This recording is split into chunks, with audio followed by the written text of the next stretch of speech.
Allah'ın izniyle. Şimdi dünkü konuştuklarımızı şöyle çok hızlı bir şekilde hatırlayacak olur isek, birincisi İsrail'in en keskin, en net hedeflerinden bir tanesi kesinlikle Mescid-i Aksa'nın tamamını hakim olmak, tamamını almak. Sadece almak değil, sadece oranın egemenliğini elde etmek değil, oranın egemenliğini elde ederek kendi istediğini yapmak. Yani ne demek? Dün de hatırlanırsa özellikle belirtmiştim. Mescid-i Aksa'daki şu anda 200'den fazla İslami eserlerin tamamını işgalci eser olarak kabul ediyor ve diyor ki hani bunlar işgalci eserler, bunların hepsinin yıkılması gerekiyor ve bunun yerine de bizim istediğimiz Süleyman Tapınağı'nın yapılması gerekir diyor. Şimdi böyle bir iddiada ve şimdiye kadarki gelinen sürecin içerisinde, yani 1967'den günümüze kadar çok şey yapmaya çalıştı mı? Evet, çok şey yapmaya çalıştı. Ama burada işte şu anda ekranlara düştü Allah'ın izniyle. Ben görüyorum en azından. Umarım herkes de görüyordur. Çünkü buranın üzerinden anlatacağım. Şu anda ekranda gördüğümüz bu fotoğraf Batı tarafından çekilmiş bir fotoğraf. Yani Batı tarafını çok net bir şekilde görüyoruz. Özellikle evet, gitti. Yeniden büyük bir ihtimalle konulacaktır. Dilara tamam mıdır? Hocam aslında tamam ama sanırım kendi yüzümü kapatıyor. Onu paylaştığım zaman. Halledeceğim. Onu yansıtıyorum hemen. Tamam, tamam. Dediğim gibi yani o zaman fotoğraf üzerinden konuşmayalım. Daha sonrasında inşallah fotoğraf üzerinden konuşuruz. İsrail'in en önemli, en kritik hedeflerinden bir tanesi Mescid-i Aksa'yı almak idi. Şimdiye kadar alamadılar mı? Alamadılarsa neden alamadılar? Neyi başardılar, neyi başaramadılar? Nasıl bir yöntem ile ilerlemeye çalıştılar? Ne yapmaya çalıştılar?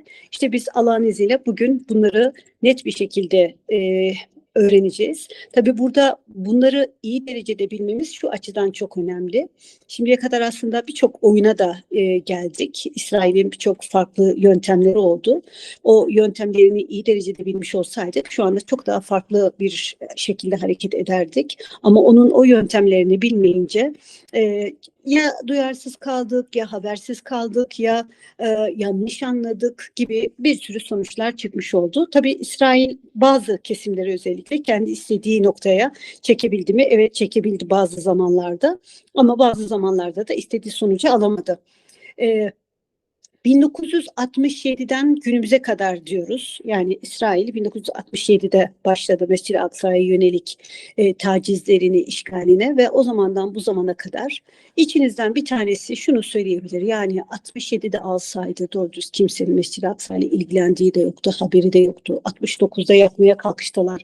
Hani o zaman bir şekilde tamamen elde etmiş olsaydı yine büyük bir ihtimalle zamanımızdaki bilgi akışkanlığı, zamanımızdaki imkanlar, zamanımızdaki haberleşme imkanlarının yoğunluğu, çokluğu ve yaygınlığı, hani o zaman da olmadığından dolayı hani 69'da, 73'te, hatta 87 birinci intifadanın olduğu zaman değil mi, 2000 ikinci intifadanın olduğu zaman dilimi, hani biraz bastırsalar belki alamazlar mıydı diye bir soru gelebilir. Biraz bastırsalar alamazlar mıydı? Şimdiye kadar neden alamadılar? Bu noktada benim kendi yıllar boyunca süren, özellikle son 20 yıldır aktif bir şekilde süren, ki onun öncesinde de pasif bir şekilde takip ediyordum Mescid-i Aksa'yı, ama hani 20 yıldır ben çok aktif bir şekilde Mescid-i Aksa'yı takip ediyorum, hem içeriden hem dışarıdan. Böyle olunca net gözlemlediğim hususlar oldu. Yani sadece okuduklarım değil, sadece işte görüşerek bilgi aldıklarım değil. Bunun beraberinde ciddi ciddi orada gözlemleyerek ve olayların içerisinde bizzat bulunarak net çıkarımlarım oldu. Biraz önce söylediğim gibi yani oradaydım ve orada net çıkarımlarda bulunabildim. İşin gerçeği, şunu özellikle belirtmek isterim. Hani defalarca Mescid-i Aksa'ya gitmemiş olsaydım böyle bir bakış açısı, böyle bir vizyon, böyle bir eylem anlayışım olmayacaktı. Ondan dolayı Mescid-i Aksa'nın ve Kudüs'ün gerçekten çok kamçılayıcı bir özelliği var ve bu kamçılayıcı özelliğinin içerisinde birçok gerçeği normalde oraya gitmeden önce göremez iken veya görsek bile o derecede algılayamaz iken, güçlü bir hassasiyete sahip olmaz iken oraya gidince görüşlerimiz değişiyor, kamçılanıyoruz ve çok daha farklı bir noktaya gidiyoruz. Zaten şu anda beni dinleyenlerin içerisinde de özellikle Kudüs'e gidenler vardır.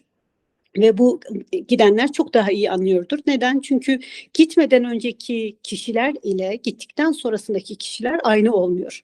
Ben kendi adıma söyleyeyim. Benim için de aynı şey geçerli. Yani gitmeden öncesinde aynı ben miydim? Değildim. Benim için bir Mescid-i Aksa vardı. Kudüs vardı. Kalbimin acısıydı. Orası için üzülüyordum ama bu kadardı. Yani daha ötesi var mıydı? Daha ötesi yoktu. Neden? Çünkü yani gözden ırak olan gönülden de ırak oluyor. Ondan dolayı Mescid-i Aksa'yı gördüm düşümde bir çocuk gibi ağlıyordu şiirinin üzerine. Ben de şöyle bir şey yazmıştım yıllar öncesinde. Lütfen artık düşlerinizde görmeyin, gidip gerçekten görün. Çünkü gerçekten gördüğünüz zaman hem bakış açınız değişiyor, hem ruh dünyanız değişiyor, hem vizyonunuz değişiyor. Birçok şey değişiyor. Duygularınız tamamen çok daha farklı bir şekilde oluyor. Elhamdülillah tabii ki bu çok büyük bir nasip. Ama ben her zaman şunu da söylüyorum. O mübarek ve mukaddes topraklar için geçerli bir kaide. Yıllardır yine 20 yıldan fazladır Mekke Medine ile de ilgilenen bir insan olarak söyleyeyim. Mübarek ve mukaddes topraklara nice gidenler vardır, aslında gitmeyenlerdir. Nice gitmeyenler vardır, esas giden onlardır. Yani hani gitmek dediğim sadece cesedi anlamda, fiziki anlamda bir orada var olmak değil. Onu da tabii ki kastediyorum ama zihinsel olarak orada tamamen var olmak, ruh olarak orada var olmak, anlayış olarak orada var olmak, psikolojik olarak orada var olmak, bunlar çok çok önemlidir. Ondan dolayı biz her zaman orada var olabilir miyiz? Evet, zaten şu anda bir ribat yapıyoruz. Çünkü Mescid-i Aksa'ya dair nerede ne yaparsak yapalım bu bir ribattır. İlla Mescid-i Aksa'nın civarında olmak gerekmez. Bismillahirrahmanirrahim. Ya eyyühellezine amenu ısbiru ve sabiru ve rabitu. Ben bu ayet-i kerimeyi Mekke'de okurken bir yere oturtturamazdım. Medine'ye giderdik. Medine'de defalarca gittiğim Medine'de. Ya olmuyor. Bir yerlerde bir sıkıntı var gibi geliyor ama ne oldu? Ne zaman Kudüs'e gittim? Dedim ki evet. Ya eyyühellezine amenu, ey iman edenler, ısburu sabrediniz ve sabiru ve sabırda sebat gösteriniz ve rabitu ve nöbet tutunuz. Vettekullah, Allah'tan sakınınız. Vettekullah ve sabiru ve rabitu vettekullah. İnnallah yok. Nasıl da ayet-i kerime? Ya eyyühellezine amenu ısbiru ve sabiru ve rabitu leallekum tuflihun. Sonunda da vettekullah leallekum tuflihun. Evet. Sakınınız umulur ki felaha erenlerden olursunuz. Şimdi düşünebiliyor musunuz? Nöbeti tutacaksınız. İttiga içerisinde olacaksınız. O zaman felaha ereceklerden olacaksınız. Yoksa nöbet tutmadan, sabır ve sabırda sebatı göstermeden felaha beklemek, kurtuluşu beklemek o kadar da sonuç alan bir durum olmayabiliyor. Dediğim gibi sahadan baktığınızda gördüğünüz şeyler ile sahanın dışından baktığınızda gördüğünüz şeyler çok daha farklı oluyor. Ben Mescid-i Aksa'nın içerisine girdiğim andan itibaren oradaki ilk 2010 yılında girdim. Mavi Marmara'dan hemen öncesinde Mavi Marmara hareket etmeden ve o zamandan bu zamana kadar defalarca gittim. İşte 2014'te 4-5 kez gittim. 2014 önemliydi. Neden önemliydi? Çünkü Mescid-i Aksa'ya alınmamayı 2014'teki ziyaretlerimize kadar yaşamamıştık. Ama 2014'teki ziyaretimizde Mayıs ayında gittiğimizde bir kez diğer Filistinli ve Müslümanlarla beraber alınmadık Mescid-i Aksa'nın içerisine. 50 yaş üstü erkekler hariç, uygulamaya bir bakar mısınız? 50 yaş üstü erkekler hariç her yaştan kadın ve 50 yaş altı erkekler giremeyecekler dedi İsrail. Böyle farklı bir uygulama. Yani tamamen girdirmeyeceğim demiyor. küçük bir alan bırakıyor ki dünyaya hani o demokratlık, o hukuk devleti olduğunun önüne geçmesin. Böyle farklı mesajları var. İç politikası farklı, dış politikası çok daha farklı. Bilhassa biz Mayıs ayında gittiğimizde 26 Mayıs'ta Mescid-i Aksa'ya alınmadık. 28 Mayıs'ta biz yine alınmadık. Ama bu sefer de sadece biz Türkler alınmadık. Yani diğerleri hepsi girdi ama sadece biz Türkler girmedik. Tabii çok 28 Mayıs hangi yıla denk geldi? Not etmek için soruyorum. 28 Mayıs 2014 yılında oldu bu. Hatta ben o zaman çok uğraştım, gazetecileri aradım. Lütfen haber yapın, bakın biz alınmıyoruz. Sadece biz Türklere karşı böyle bir muamele var dedim. Hiç unutmuyorum, o zaman bir gazeteci bana dedi ki ya gündem Kudüs değil dedi ve ben onun üzerine şunu söylemiştim.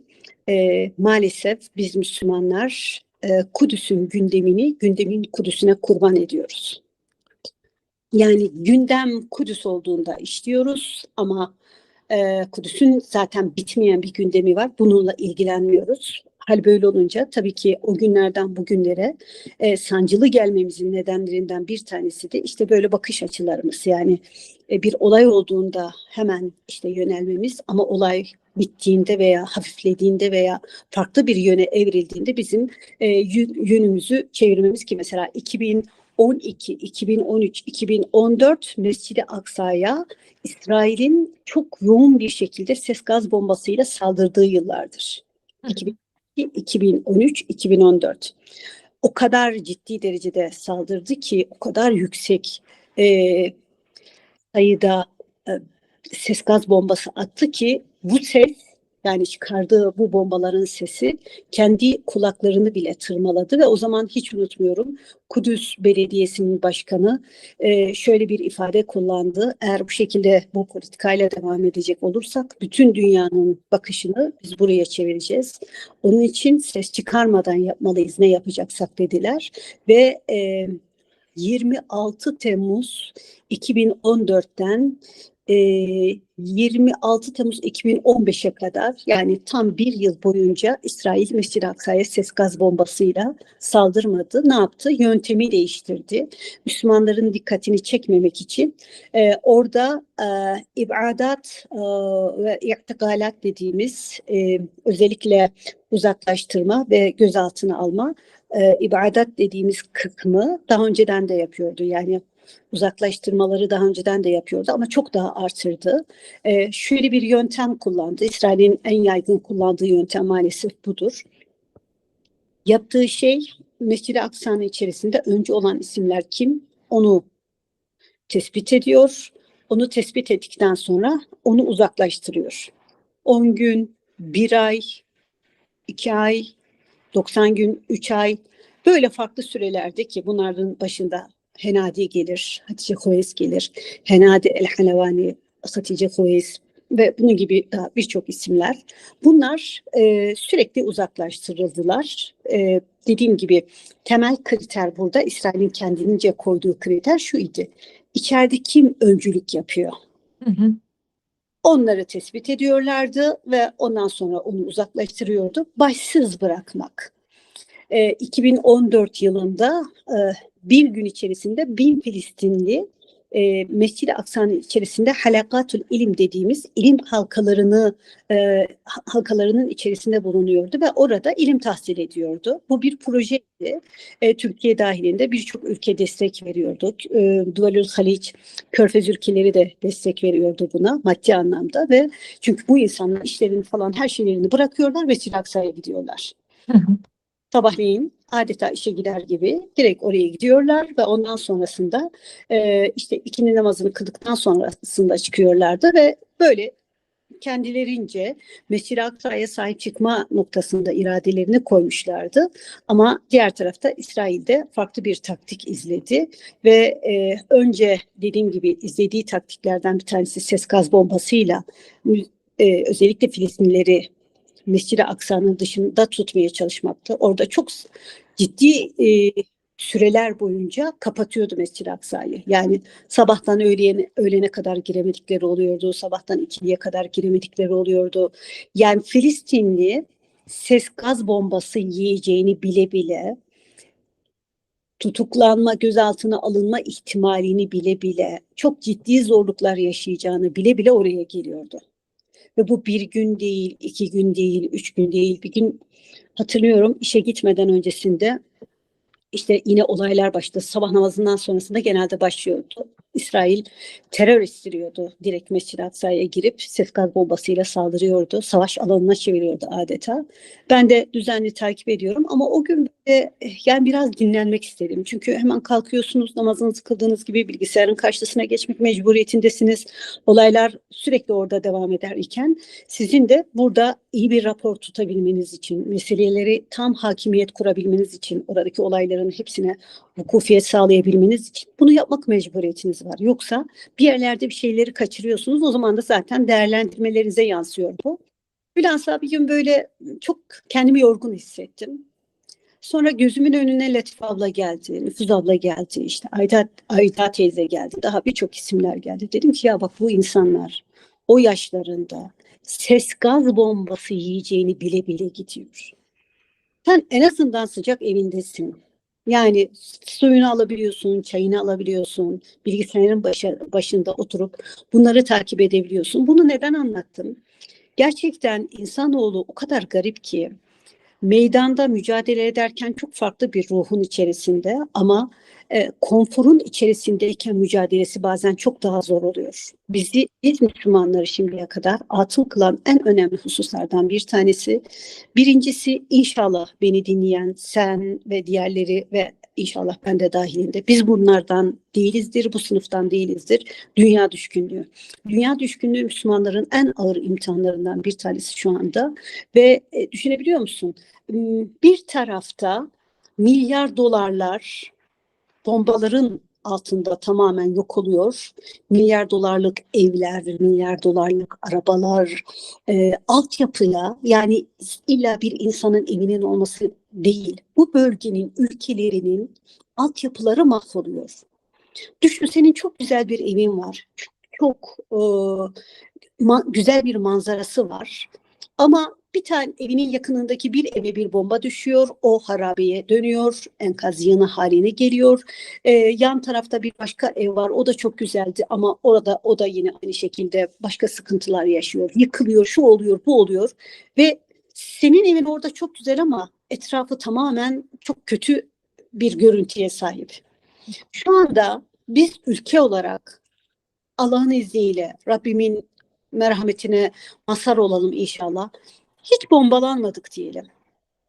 Irak bombalanmış. Suriye'ye savaştan önce gittim. Savaş esnasında gittim. Savaş bittikten sonrasında Rabbim nasip etti, 2 kez gittim. Yani gözünün alabildiği Hama, Humus, Dimeşk, Dera, tüm o bölgeler baştan sona güneyden kuzeye kadar baktığında her taraf bombalanmış, evlerle dolu. Altyapı kalmamış. Sadece bir yol var ki Gazze'de, o da yok. Hülasa, dediğim gibi Suriye'ye bakıyorsunuz. Şu anda Lübnan, ki son gittiğimde Suriye'den Lübnan'a geçmiştik. O güzelim Lübnan, özellikle Beyrut, güney tarafı çok ciddi derecede bombalanıyor. Yani Müslümanların bunlar varlıkları. Bütüncül bakmak mecburiyetindeyiz meseleye. Yani Türkiye bir şey olmasın ama ne yapalım, oralarda olursa diyemeyiz. Bu bir, en önemlisi benim yıllarca sürekli anlattığım şey şu idi. Eğer bir yerde bir yangın başladı ise ve sen o yere yakın bir yerde isen, senin evin o yere yakın bir yerde ise, bana ne o yangından diyemezsin. Çünkü çok iyi bilirsin. Eğer o yangının ateşi ulaşmaz ise kesinlikle dumanı seni zehirler. Özellikle gençler anlasın diye şu örneği veriyordum okullara gittiğimde veya üniversitelere gittiğimde. Burası bir okul, burası bir üniversite. 2 bina veya 5 bina ötemizdeki bir yerden yangın başladığında, bu haberi biz aldığımızda siz şunu söyler misiniz? Ya ne yapalım? Biz okuldayız yani. Biz sınavımız var, derslerimiz var. Onun için biz bununla ilgilenemeyiz der misiniz? Gençler şunu söylüyorlardı. Hayır, demeyiz. Ben onlara bir şey daha soruyordum. Sayın ki burası hastane. Hastanedesiniz. Kiminiz hasta, kiminiz hasta bakıcı, doktor vesairesiniz. Ya biz hastanedeyiz. Kimimiz hasta, kimimiz onlarla ilgilenen doktor, hemşire vesaire. Bize ne yangından der misiniz? Demezsiniz. Hasta der ki beni kim tahliye edecek?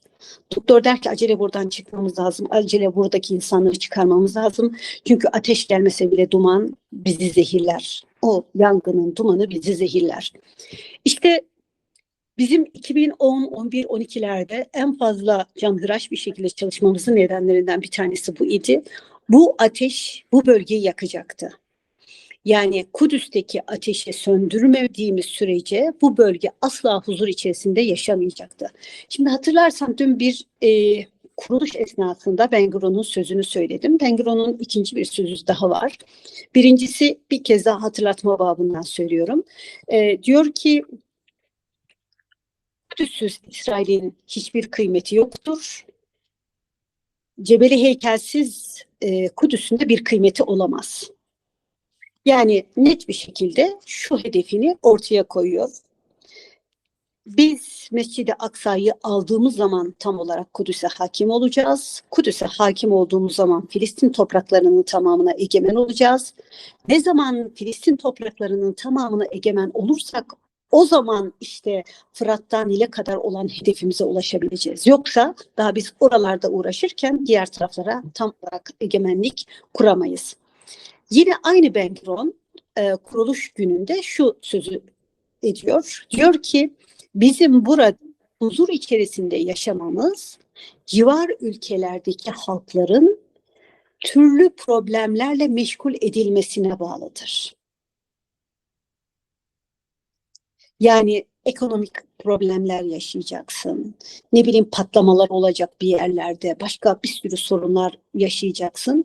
Sonuçta sürekli bir problem yaşayacaksın ve bu problemleri yaşadığın sürece İsrail orada rahat edecek. Ama sen eğer problem yaşamaz isen ne yapacaksın? Daha fazla Mescid-i Aksa ile ilgileneceksin. Daha fazla enerjini o bölgeye harcayacaksın. Oradaki gelişmelerin takipçisi olacaksın. İşte o zaman ne olacak? İsrail bundan çok aşırı derecede rahatsız olacak. Çünkü İsrail'in yaşayabilmesi tamamen bizlerin huzursuz olmasına bağlıdır. Yıllarca İsrail aynen kanser gibi, kanser sağlıklı olmayan bir hücrede büyür, ilerler. Sağlıklı hücrede devam edemez.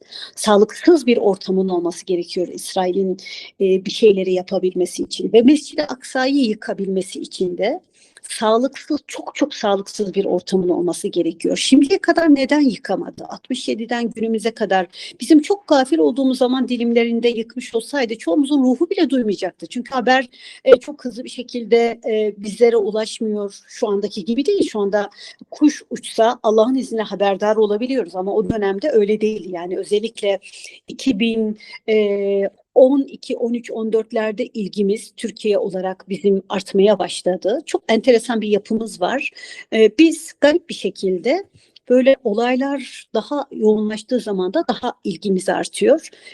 Yani ses gaz bombası patlıyor. Bir taraftan birileri diyor ki ya işte biz gördük savaş alanına dönmüş bir Mescid-i Aksa vardı. Nasıl oraya gidersiniz? Güvenlik yok vesaire diyor. Ama bir taraftan da insanlar gitmeye kalkışıyor. Neden? Çünkü birisi gidiyor, daha sonrasında dönüyor, anlatıyor. Öbürü diyor ki ya bak dönebildiğine göre demek ki gidiliyor ve dönülüyor. O zaman ben de gideyim diyor. Etkilenmeler çok ciddi derecede oldu. Ben 11. kez gideceğim zaman bir tanıdığımı aradım. Dedim ki Allah'ın izniyle Kudüs'e gideceğim dedim. Bir vesileyle aramıştım. Söz ona geldi ve işte Kudüs'e gideceğimi söyleyince ay dedi ya öyle tehlikeli yere sen nasıl gidiyorsun dedi. Yani sen canına mı susadın? Peynir ekmekle mi yedin aklını dedi. Ben de dedim ki ya dedim hani bir insan bir kez yer, iki kez yer, üç kez yer, dört kez yer, beş kez yer de bu kadar fazla yemez. Doğru dedi, sağa dönüyorsun dedi. Yani insanların kafasında şu vardı. Ha, biz gideriz ve dönmeyebiliriz veya %99 dönmeyiz. 2014'te o 51 gün süren saldırı sonrasında gittiğimizde ki gitmeden öncesinde 200'den fazla insan mutlaka ben de seninle geleceğim dedi. Savaştan sonrasında ben gideceğim dediğimde Hemen 80'e düştü sayı. Ondan sonrasında hadi pasaportları verin dediğimde 36'ya düştü. İnsanların kafasında şu vardı. Neden biz bu kadar tehlikeli bölgeye gideceğiz? Tabii Kudüs ayrımı, Kudüs, Gazze, Batı Şeria, 48 toprakları böyle bir ayrım yapmayınca orada sanıyor ki hani Kudüs'te Gazze gibi, oysa ki Gazze'de evet bombalar patlarken Kudüs'te patlasa patlasa ses gaz bombaları patlıyordu ki sen olayın içerisinde olmadığın sürece onlardan da etkilenmiyordun. Ben bunun üzerine bir çalışma yaptım. 1948'den günümüze Mescid-i Aksa'ya yönelik ziyaretler, etkileri ve sonuçları diye biz Türkleri ziyaretlerini inceledim. Ta bak 1948'den aldım. O zamandan bu zamana kadar tabii çok uğraştıran bir çalışmaydı. 3 ay boyunca sürekli onlarca kişiyle görüştüm. Yani özellikle eski zamanlarda giden insanlara veya onların çocuklarına, torunlarına ulaşmaya çalıştım. Ve elhamdülillah Rabbim nasip etti, ulaştım. Ama esas söylemek istediğim şey şu. 1948'den günümüze kadar Mescid-i Aksa'ya hep gidilmiş. Biz Türkler hep gitmişiz. 67'de o 6 gün savaşlarında Mescid-i Aksa'nın içerisinde Türk de varmış. Ee, Yani gitmiş bir vesileyle çok enteresan bir şekilde. Zaten biliyorsunuz hac döneminde insanlar işte Kudüs'ten hacca gidiyordu. Böyle bir adetimiz de vardı. Böyle olunca yani biz %100 böyle tamamen terk etme gibi bir şey yapmamışız. İlgimizin azaldığı dönemler olmuş, yükseldiği dönemler olmuş ama tamamen kesintiye uğradığı dönemler olmamış elhamdülillah. Ama en önemlisi 1948'den günümüze kadar Hasan Saklanan olayını çıkardığımız zaman bir tane bile şehit gelmemiş oradan. Hocam çalışmanıza ulaşabilir miyiz herhangi bir yerden? Canım, onun içerisinde çok özel bilgiler var. Sizin ulaşmanız da İsrail'in de Allah muhafaza ulaşması anlamına gelebilir. Ama bunların hepsi kayıt altında. Allah'ın izniyle tabii ki bir vakit sonrasındaki bazıları istediler mesela. Ben ilk başta bir vereyim tamam falan dedim ama sonra dedim ki yani bu bilgiler benim kontrolümden çıktığı andan itibaren sadece kendimde tutmuyorum, yetkililere de veriyorum. Ama çok kısıtlı sayıda insan ulaşıyor. Bu kontrolden çıktığı andan itibaren o zaman işte düşmana da ulaşacak ve ondan sonrasında onlar kendilerince başka tedbirler almaya kalkışacaklar. Ama Allah'ın izniyle yani bu çalışmaların hepsi tabii ki biiznillah Teala yayınlanacak. İnşallah Rabbim en yakın zamanda en hayırlı şekilde nasip eder. Dediğim gibi bir tane bile şehit gelmemiş. Hatta kayda değer yaralımız bile olmamış. Çünkü yani sistem çok farklı bir şekilde işliyor ki işte sen de gittin gördün. Yani bir olayın direkt içerisinde olmadığın sürece orada bir olay olsa bile sen bundan etkilenmiyorsun. Hülasa İsrail'in işte 2014 yılında, 2012, 13, 14 yılında ses gaz bombasıyla çok fazla saldırdığı dönemde bizim ilgimiz artmaya başladı. 2015'lerde artma devam etti. 2016'da Cumhurbaşkanımız çağrıda bulundu. Akın akın Mescid-i Aksa'ya gidin diye ki bu çağrıyı 2017'de 3 kez daha yineledi. 2018 çok daha kritik bir yıl oldu. Neden? Çünkü Trump'ın işte Kudüs'ü başkent olarak ilan etmesi ve ABD elçiliğini Kudüs'e taşıması meselesi vesaire vardı. Ondan dolayı daha fazla insanlar gitti. Tabii kimisi orada kendini göstermek için gitti. Kimisi gerçekten orayla bir bağlantı kurmak ve bunu devam ettirmek üzere gitti. Zaten şunu net bir şekilde gördük. Mesela 2014'te gidip ondan sonrasında bir daha sanki hiç gitmemiş gibi olanlar da vardı. 2016'da Cumhurbaşkanımızın çağrısından sonrasında gidip kendini orada gösterdikten sonra bir daha oraya dair hiçbir şey yapmayanlar da vardı. Ama bir namaz bilinci ve sürekliliği içerisinde Mescid-i Aksa'ya sahip çıkanlar da vardı. Allah onlardan kalsın. Amin. En önemli şeylerden bir tanesi budur. Her zaman söylüyorum. Mescid-i Aksa için ne yapabiliriz? Şunu da yapalım, bunu da yapalım denildiği zaman ben diyorum ki bir namaz bilinci ve sürekliliği içerisinde kim Mescid-i Aksa'ya sahip çıkıyorsa biiznillah Teala Allah katında hesap verebilir bir noktada olacaktır. Kendini kurtaracaktır. Mescid-i Aksa'yı kurtaramasa bile.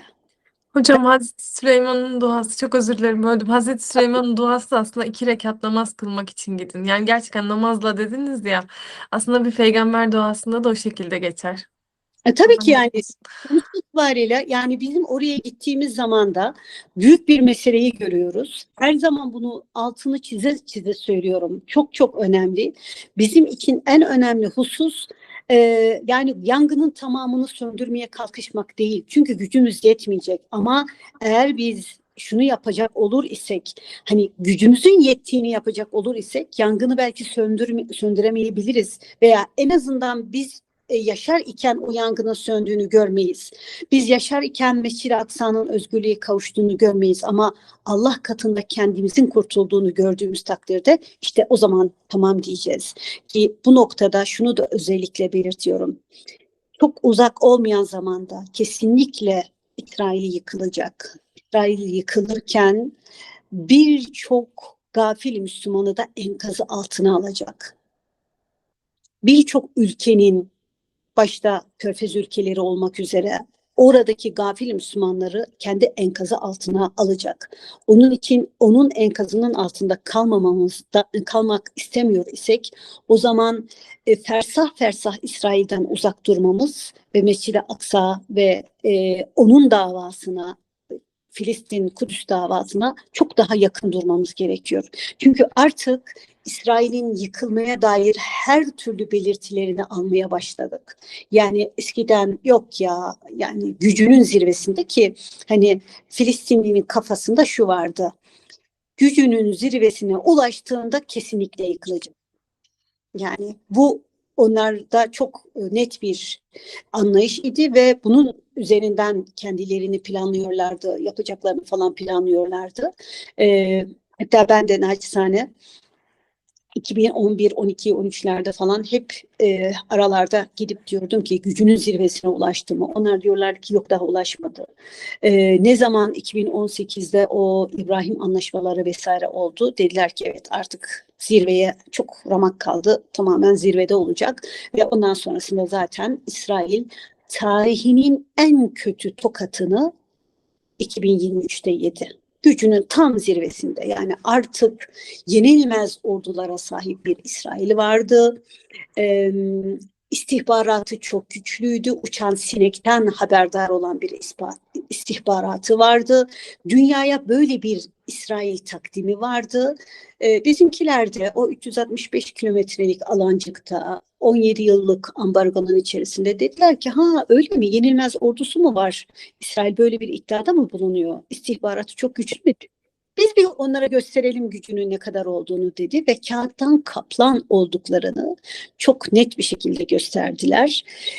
Savaş başladığı anda yani Aksa Tufanı başladığı anda birçok analisti özellikle takip ettim. Hani ne kadar süre verecekler, bunun ne kadar süreceğinin de bulunacaklar diye. Kimisi bir ay, kimisi 2 ay, kimisi 3 ay diyordu. Maksimum 3 ay diyorlardı ki çok yani bizim taraftan olan bir akademisyenimiz Muhammed Hüseyin e, Mercan o 5 ay 6 ay dayanabilir dedi. Abdülgani Hoca ise 7-8 ay dayanabilir dedi ama daha fazlası olamaz. Çünkü bir taraftaki gücü ve aldığı desteği biliyorlar. Ona bakıyorlardı. Bir tarafta da o sıkışmışlığı, o küçük alandaki desteksiz duruşlarını biliyorlardı. Ama çok enteresan savaş 734 gün sürdü. Kimsenin tahmin edemeyeceği bir sürenin içerisinde. Şu anda da kimsenin tahmin edemeyeceği bir dönemdeyiz. Ondan dolayı evet İsrail Mescid-i Aksa'yı bombalayabilir, bu dönemi değerlendirip nasıl olsa yani dünyaya kötü göründük, nefreti tamamen üzerimize çektik diyen bir kesim var. Kırılık yanlısı olan kesim bu şekilde diyor. Zaten biz kötü olacağımız kadar olduk. Madem bu kadar kötü olduk, Batı Şeria'yı ilhak edelim. Lübnan'ı en azından belli bölgelerini tamamen ilhak edelim. Kudüs'ü kesinlikle baştan sona Yahudileştirelim. Tehvid diyoruz, Yahudileştirme. Bunu yapalım. Mescid-i Aksa'yı alalım. Yani onların ifadesiyle Cebeli heykeli çok hızlı bir şekilde alalım ve oraya Süleyman Tapınağı'nı dikelim. Madem bu kadar kötü olduk ama bu arada da gücümüzün zirvesindeyiz. Gücümüzün zirvesindeyken bunları yapalım diyorlar. Çünkü hani bir daha bu kadar fazla işbirlikçi Arap yönetici gelmeyebilir aynı dönemin içerisinde. Bu kadar fazla Avrupa bize bir yeşil ışık yakmayabilir. Trump gibi bir deli olmayabilir. Netanyahu gibi bir her şeyi yakan bir insan olmayabilir. Onun için hani bu bizim için altın fırsat. Biz bu sefer Mescid-i Aksa'yı aldık almazsak artık 60 sene alamayız. Yani hiçbir şekilde alamayız. Hatta alamadığımız bir tarafa, alamamamız bir tarafa biz yaşayamayız. Şu anda İsrail varlık savaşı verdiğini söylüyor. Şimdi 1967'den günümüze kadar neler yaptığına baktığımızda başarabildiklerinin üzerinden konuştuğumuzda Aksa'nın kapılarından Megal kapısının anahtarlarını ki dün söyledim. Bu da elde ettiler. Bu onların ilk başarısı ve en büyük başarılarından bir tanesiydi. İkincisi güvenliği sağlamak iddiasıyla Aksa'nın kapılarının dış tarafını işgal etmeyi başardılar. Bunu 2000 yılında intifada olduktan sonrasında 2000 yılındaki intifadada tamamen Yahudilerin girişi yasaklandı. Onun öncesinde giriyorlardı belli bir miktar ödeyerek Mescid-i Aksa'ya giriyorlardı turistlerle beraber ama o 2000'deki intifadadan sonrasında tamamen girişleri yasaklandı Ürdün Vakıflar İdaresi tarafından ve bunlar tek taraflı bir şekilde Mescid-i Aksa'ya Yahudilerin girmesi noktasında irade koydular. 2002'de tam olarak bunu başlattılar. 2003'te yaygınlaştırdılar. Ama bu arada hani güvenlik gerekçesiyle artık kapılara polisleri diktiler. Yani 2000 yılından öncesinde kim Mescid-i Aksa'ya gittiyse bir İsrail polisini görmüyordu kapıda. Normal bir mescide nasıl giriyorsa o şekilde giriyordu ve bir mescitten nasıl çıkılıyor ise o şekilde çıkıyordu. Ama dediğim gibi 2000'deki intifadadan sonrasında dengeler değişti ve orada kapıların önünde İsrail polisinin durması başladı. Bu onlar açısından bir başarıydı. Neden? Egemenliği az da olsa kendi taraflarında tuttuğunun göstergesiydi. İşte canlarının istemediğini girdirmediler. Canlarının istediğini beklettiler vesaire vesaire. Tabii 2002 yılında artık bu kapılarda bekleme başladı. Ama egemenliği, kapıların üzerindeki egemenliği almaya yönelik hamleleri sürekli devam etti. En kritik hamlelerinden bir tanesi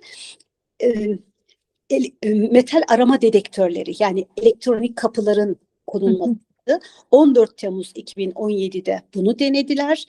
Çok enteresan bir olaydır bu ki bunu özellikle elhamdülillah Rabbim nasip etti, kitaplaştırdık. Esbat Kapısı, 14 Temmuz Esbat Kapısı başlığı altında bunu kitaplaştırdık. Neden? Çünkü İsrail'in Mescid-i Aksa'ya yönelik egemenliğini özellikle kapılardaki egemenliği almaya yönelik ciddi bir hamlesiydi ve gücünün yine çok yüksek olduğu bir zaman diliminde ve desteğin çok büyük olduğu bir zaman dilimindeki hamlesiydi.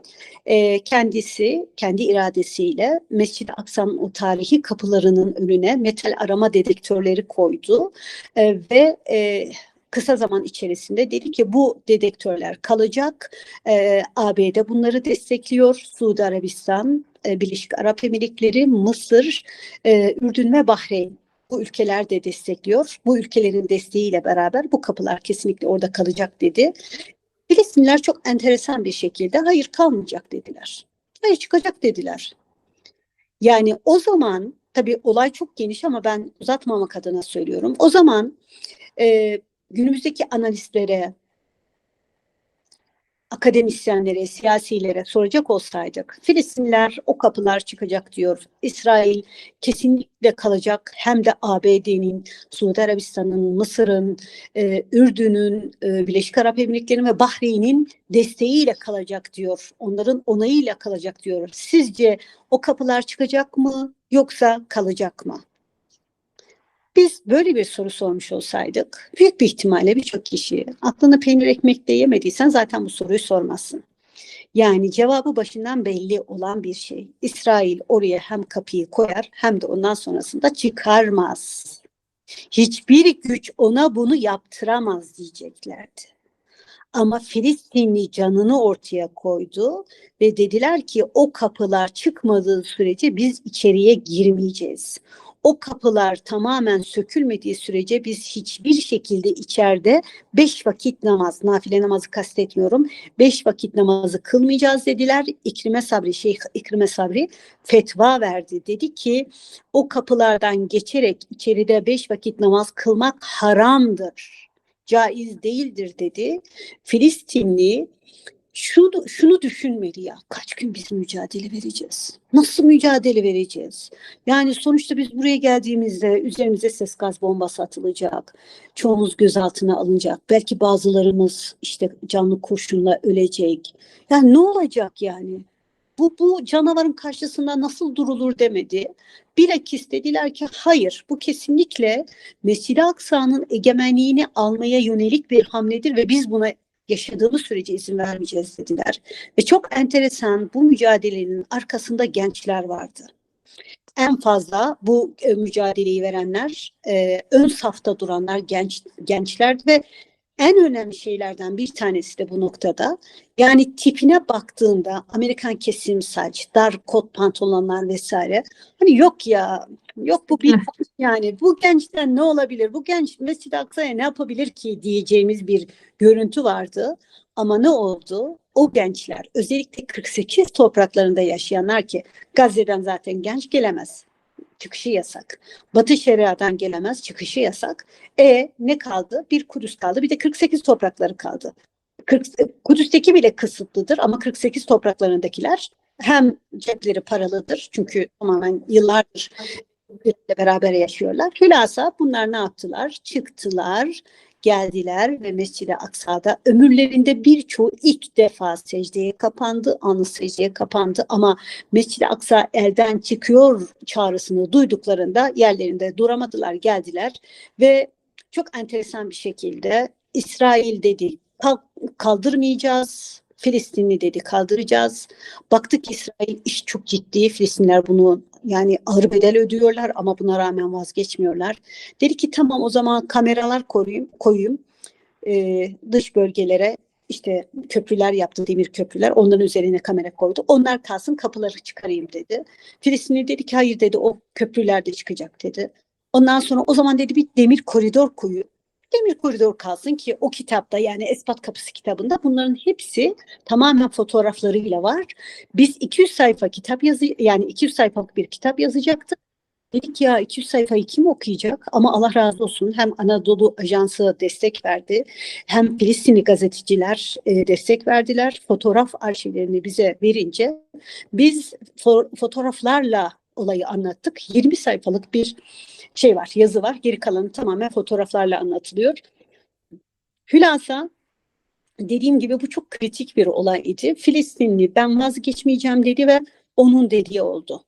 Şimdi bu önemli bir prototip olay idi. Neden? Çünkü güçlünün dediği mi olur, haklının dediği mi olur sorusunun cevabında haklı, hakkını tam olarak arıyorsa kesinlikle onun dediği olurun cevabı idi. Yani 14 Temmuz Esfat Kapısı olayında bir tarafta güçlü ve onu destekleyenler, diğer tarafta haklı ama hakkını hakkıyla arayanlar vardı ve hakkını hakkıyla arayanlar sonucu da aldılar ve İsrail demir elektronik kapıları kaldırmakla kalmadı. O demir köprülerin üzerine yerleştirilen kameraları da kaldırdı. Ama sadece bu değil. Filistinli dedi ki o koridorları da, demir koridorları da kaldıracaksın dedi ve onları dahi kaldırdı. Bu neyi gösterdi? Gerçekten mücadeleyi vereceksin, sonucu Allah'a bırakacaksın. Sen zaferden değil, seferden sorumlusun. Elinden geleni yap, gerisine karışma. Bak, şu son dönemde gidenler, ki ben en son 2023'te gittim, elektronik kapı görmedim.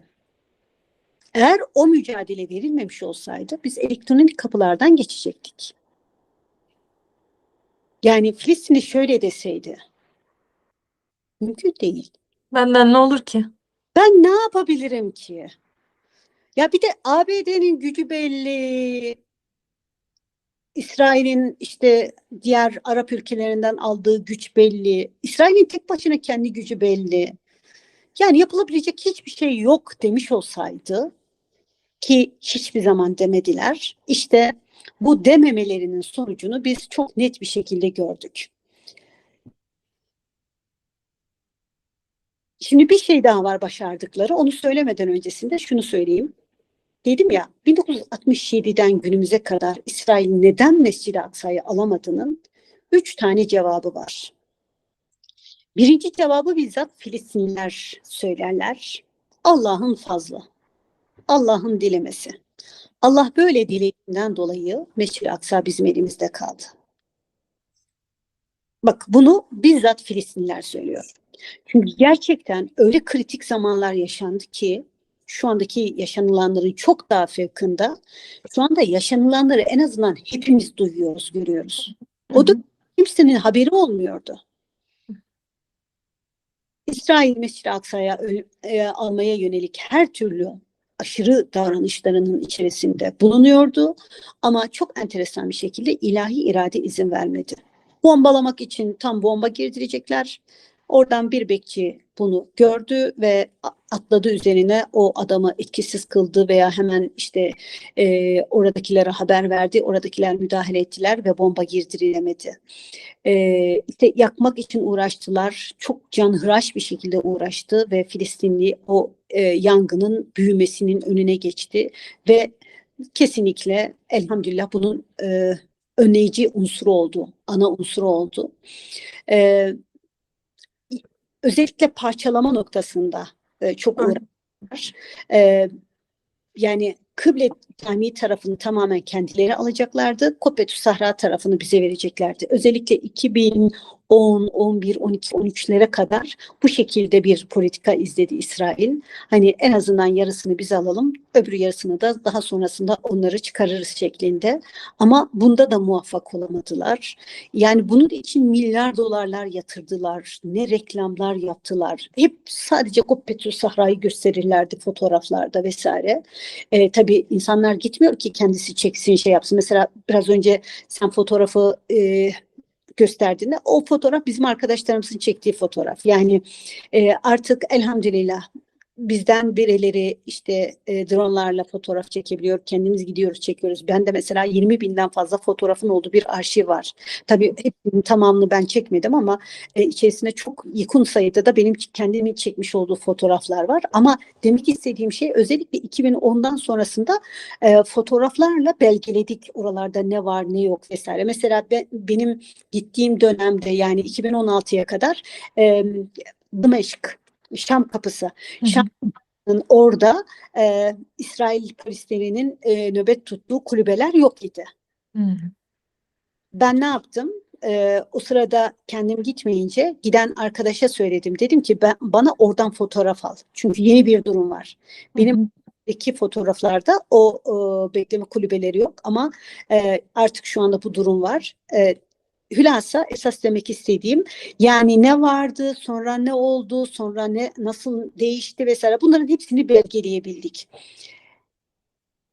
Birincisi Allah izin vermedi. İkincisi ise Filistinli canını ortaya koydu. Müthiş bir şekilde direndi. Öldükçe ölü Müslümanları diriltti adeta. Ruhlarını diriltti ve birçok Müslümanın dikkatini oraya çeker iken Mescid-i Aksa'nın gitmesinin önüne geçti. Yani bu hakkı kesinlikle teslim etmek mecburiyetindeyiz. Çünkü birçok şehit verdi. Aksa Şehitleri diye bir kitap çıkacak olsa çok ciddi derecede Aksa şehitleri vardır. 1990 yılında işte dediğim gibi 87'deki olayların içerisinde ama özellikle Mescid-i Aksa içerisindeki şehitlerden bahsediyorum. Çünkü çok büyük olaylar oldu. Çok yaralandılar. Yani ses gaz bombasıyla çok ciddi derecede etkilendiler. Dedim ya yani mesela Latife abla kalkıyor sabahleyin gidecek sabah namazına. Ben diyorum ki Allah'ım diyorum ben şu anda yatağımdan kalkıyorum ama Latife abla yatağından kalkmakla yetinmeyecek. Abdestini alacak, dışarıya çıkacak. Gittiği yerde ses gaz bombası yiyecek. Ve bunu bile bile gidecek. Hatta bir seferinde Latife ablaların evini İsrail polisi bastı. Tamam mı? Beni aradı ertesi gün. Dedi ki ya dedi gece 2 gibi İsrail polisi bastı dedi. Ses gaz bombası attı dedi. Allah'tan dedi halı yoktu. En azından bir yangın çıkmadı falan. Neyse sakin anlatıyor.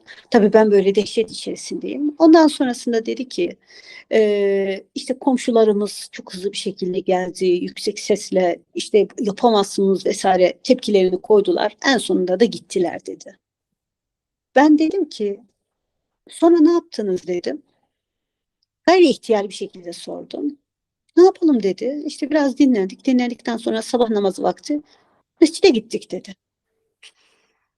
Yani düşünebiliyor musun? Mescid-i Aksa onların hayatında öyle bir noktada ki yani şimdi evim basıldı ben bugün gitmeyeyim yok. Ben hastayım yok. Ben yorgunum yok. Ses gaz bombası yemek istemiyorum yok.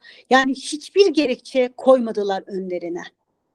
Ne yapıp ne edip Zeynep teyze var işte dün bahsettik Ayşe teyze. Bunlar buldukları bütün sürecin içerisinde, bütün zaman diliminin içerisinde orada var olmaya çalıştılar.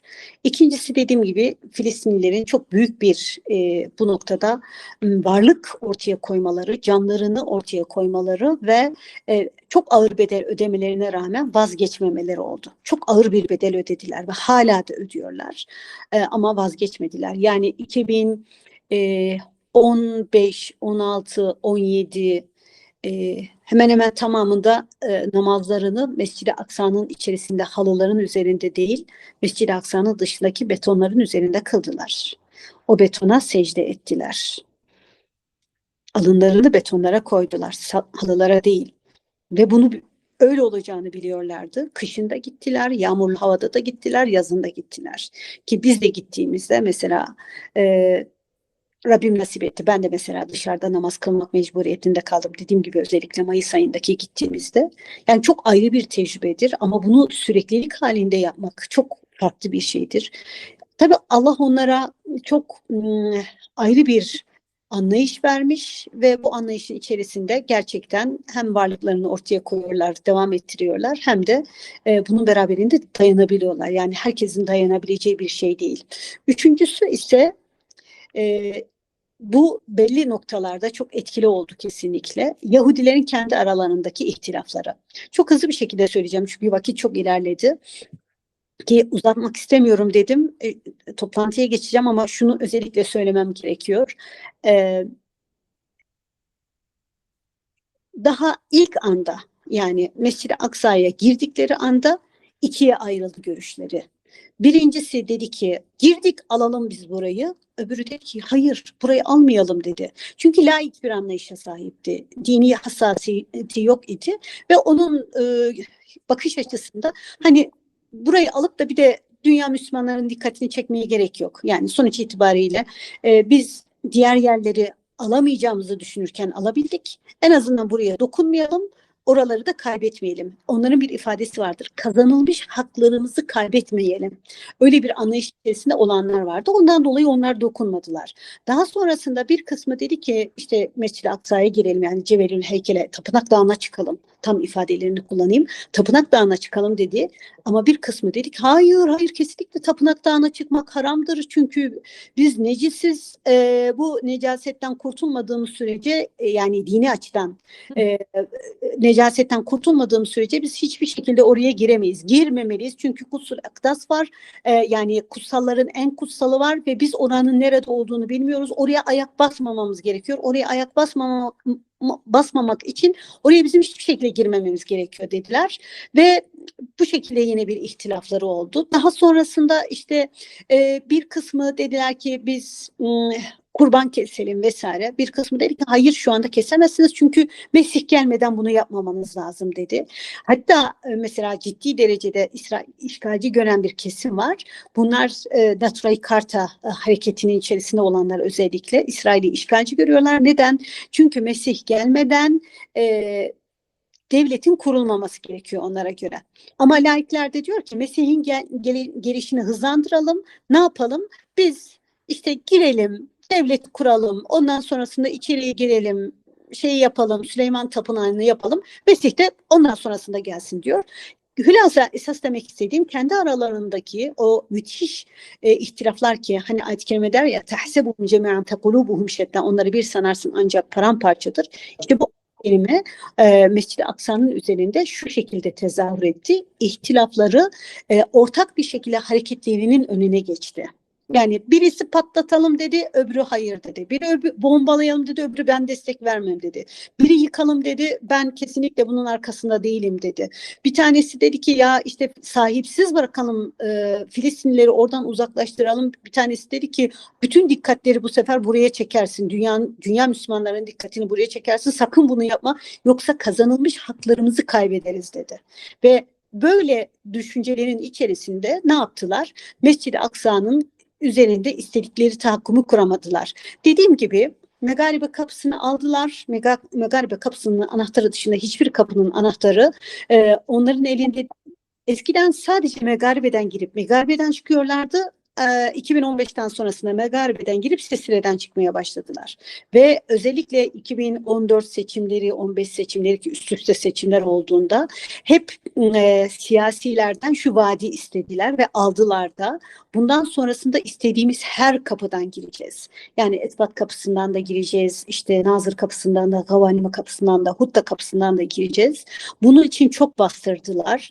Bütün kapılardan girmek için ama Filistinli canını ortaya koydu. O kapılardan girmesinin önüne geçti ve çok enteresan bir şekilde düşünebiliyor musun? 1967'den günümüze kadar İsrail kapıların yani biri hariç diğerlerine hakimiyet kuramadı. Tamam, tehdidi her zaman devam etti. Çok ciddi derecede dediğim gibi önünde polisler bekliyor. Canları istedikleri kişiyi girdiriyorlar vesaire ama mutlak bir hakimiyeti kapılarda alamadılar. Yani fanatik Yahudileri düşündüğümüzde fanatik Yahudiler şunu söylediler. Gücümüzün zirvesindeyken dahi biz Esbat kapısından giremiyorsak başka ne zaman gireceğiz? Ve yine aynı Yahudiler şunu söylediler. Biz içeriye giriyoruz. Megaribe kapısından içeriye giriyoruz. Yağmurlu hava alıyor. Çok soğuk hava alıyor. Bir tane bile yerimiz yok. Düşünebiliyor musun? 1967'den günümüze kadar gerçekten ilahi iradenin farklı bir takdiri, ya bir tane taş alamadılar Mescid-i Aksa'nın içerisinde. Bir küçük sinagog yapamadılar ama yıllarca özellikle 2010'dan beri bunun mücadelesini veriyorlar.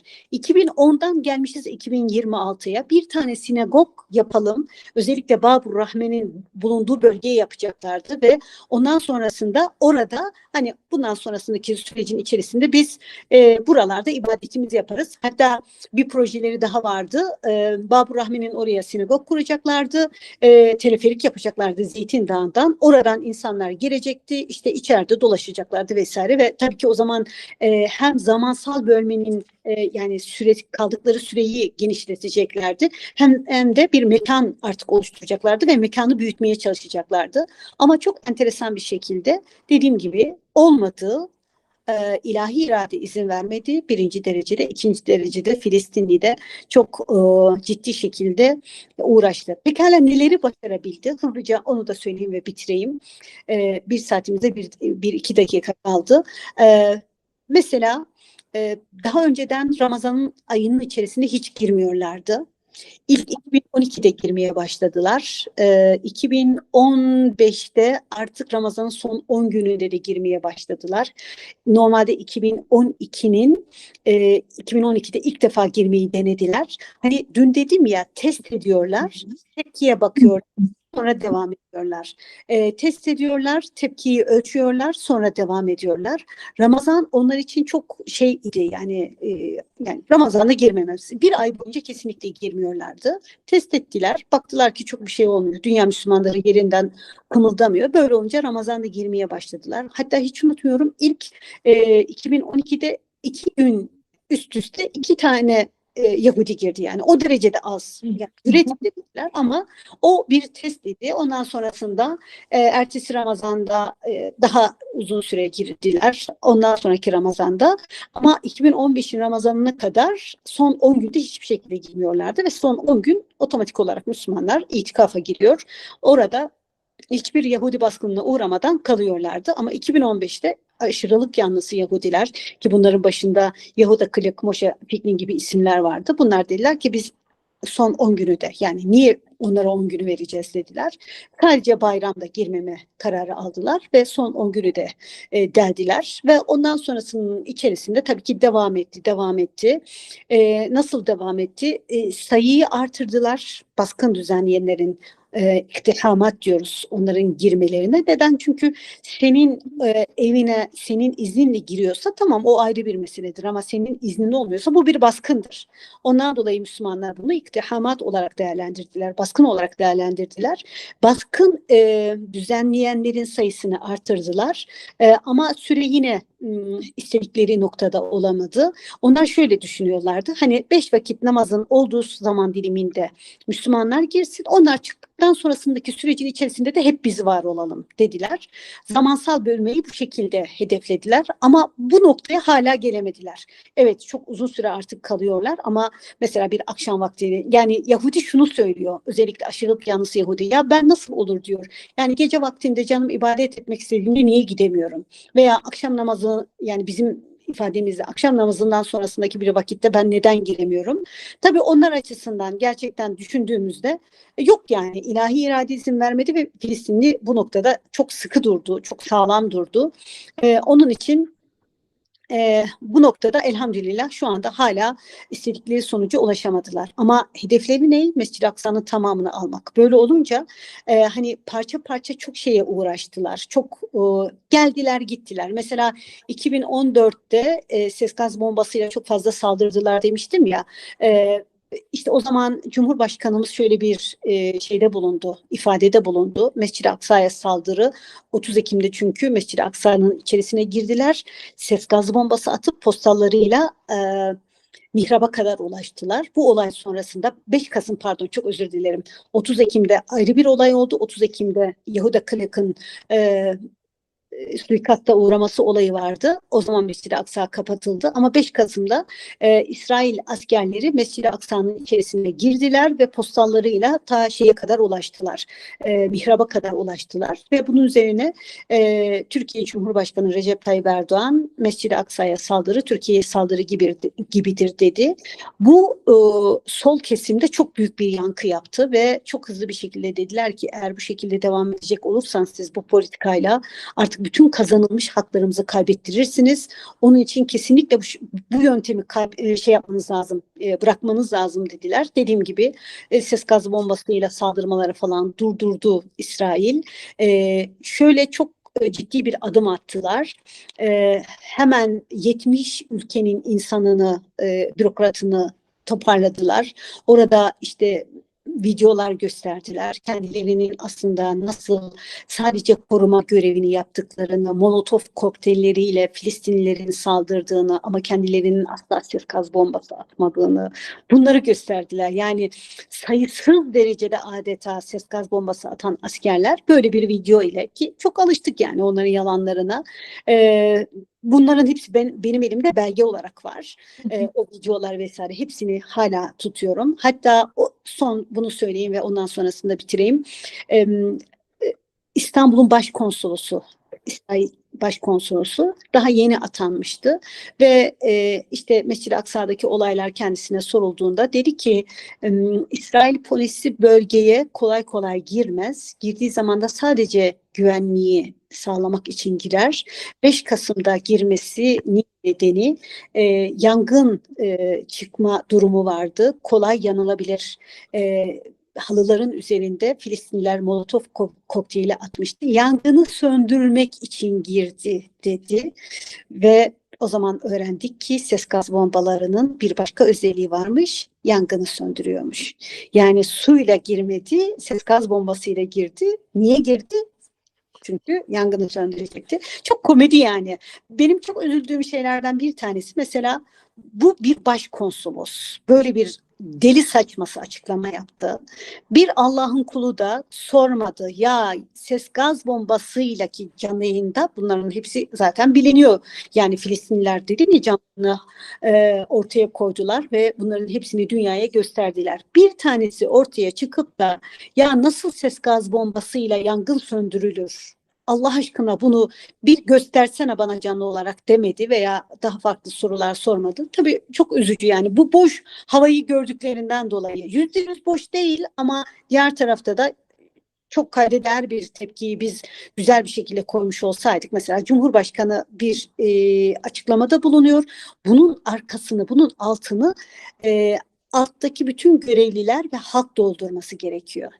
Yani halk bir şey yapmaz ise Cumhurbaşkanı bunun açıklamasını yapar ama altını dolduramaz, devamını getiremez.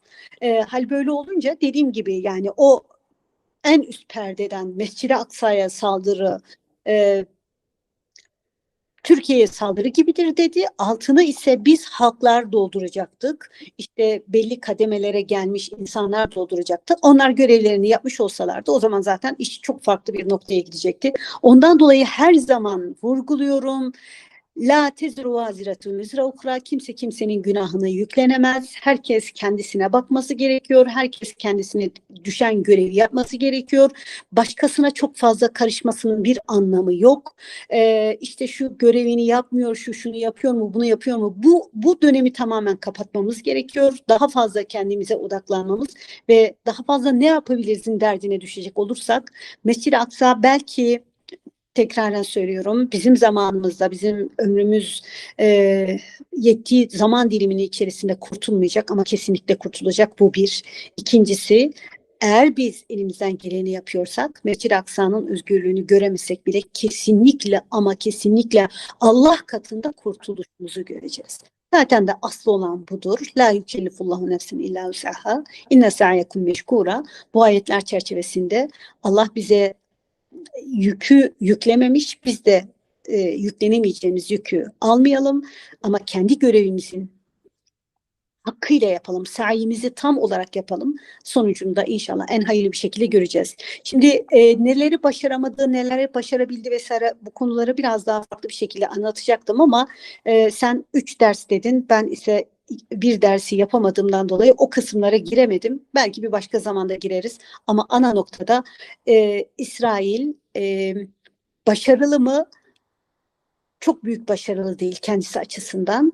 Bizim açımızdan bu kadarını bile yapmaması gerekiyor. 1,5 milyarlık Müslümanın karşısında böyle hareket etmememiz gerekiyor. Onun için inşallah bundan sonrasındaki sürecin içerisinde daha farklı bir sonucu alabiliriz. Yakma, yıkma, bombalama olur mu bu dönemde? Olabilir. Bunun testini yapıyorlar. Ama son söz olarak şunu söylüyorum. Olsa da o binalar Allah muhafaza dediğim gibi bir tane küçücük bir eserin bile zarar görmesini istemem. O namazgahlar, o kubbeler, o kemerler, o sebiller hiçbir tanesinin bırak o büyük işte Kubbetü Sahra, Kıble Camii falan hiçbirisinin küçük bir tane taşının zarar görmesini istemem ama görecek olursa unutmayalım alanın kendisi mukaddestir. Yoksa o binalar, o eserler tarihidir, değerlidir ama mukaddes değildir. Şimdi izninle ben hemen çıkayım, toplantıya geçeyim. Tamam hocam. Dedim ama sen sormadın, ben de susmadım, işte böyle anlattım. Yo hocam, çok güzel oldu. İnşallah başka bir dersimiz yine olur. Ben sizi yine darlamaya devam ederim. Darla, Allah razı olsun. izniyle. Eğer çok önemli sorular varsa özelden sor, ben onlara cevap Tamam. vereyim. Tamam hocam, olur. Hakkınıza Tamam. helal edin. Allah'a emanet olun. Esselamu aleyküm. Siz de hocam. Hayırlı geceler, hayırlı akşamlar.